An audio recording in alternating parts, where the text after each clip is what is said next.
gravity and non-gravity wear. When the weight of the wear balances the uplift pressure caused by the head of the water seeping below the wear, it is called as gravity wear.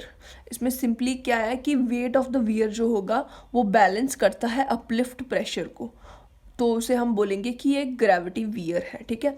अब non gravity wear क्या है? If the wear floor is designed continuous with the divide pierce as reinforced structure such that the weight of the concrete slab together with the weight of the divide pier keep the structure safe against the uplift, then the structure may be called as non gravity wear. इसमें क्या होता है, पहले तो weight of the wear balance करता था uplift pressure को, अब क्या करेगा, weight of the concrete slab किसके साथ मिलके, weight of divide pier के साथ मिलके स्ट्रक्चर को सेफ रखता है, तो हम बोलेंगे कि ये एक नॉन ग्रेविटी वियर है. ठीक है.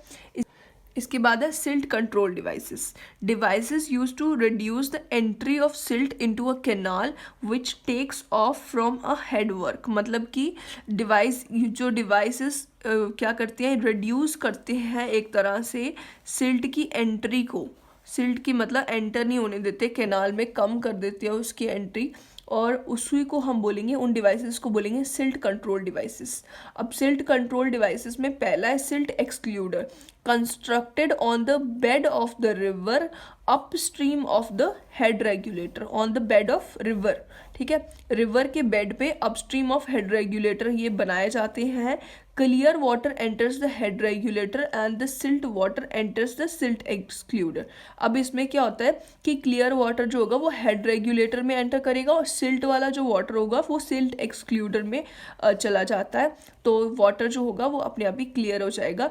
Hair silt is removed from the water before it enters the canal. मतलब कैनाल में पहुंचने से पहले ही सिल्ट रिमूव हो जाती है. और सिल्ट इजेक्टर जो होता है उसमें इसका ठीक उल्टा होता है, which extracts the silt from the canal water after the silt water has travelled a certain distance in the offtake canal.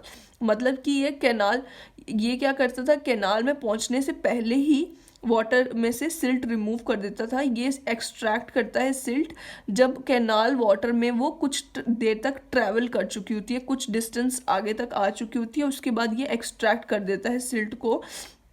ठीक है. मतलब कि कुछ डिस्टेंस ये कैनाल से थोड़ा सा कुछ डिस्टेंस आगे आके ट्रैवल करके फिर उसके बाद उसको ये सिल्ट एक्सट्रैक्ट कर लेता है सिल्ट को. ठीक है. और ये कहाँ पे कंस्ट्रक्ट होता है, constructed on the bed of canal. ये बेड ऑफ रिवर पे कंस्ट्रक्ट की जाती थी. ये है silt ejector, bed of canal पे कंस्ट्रक्ट की जाएगी.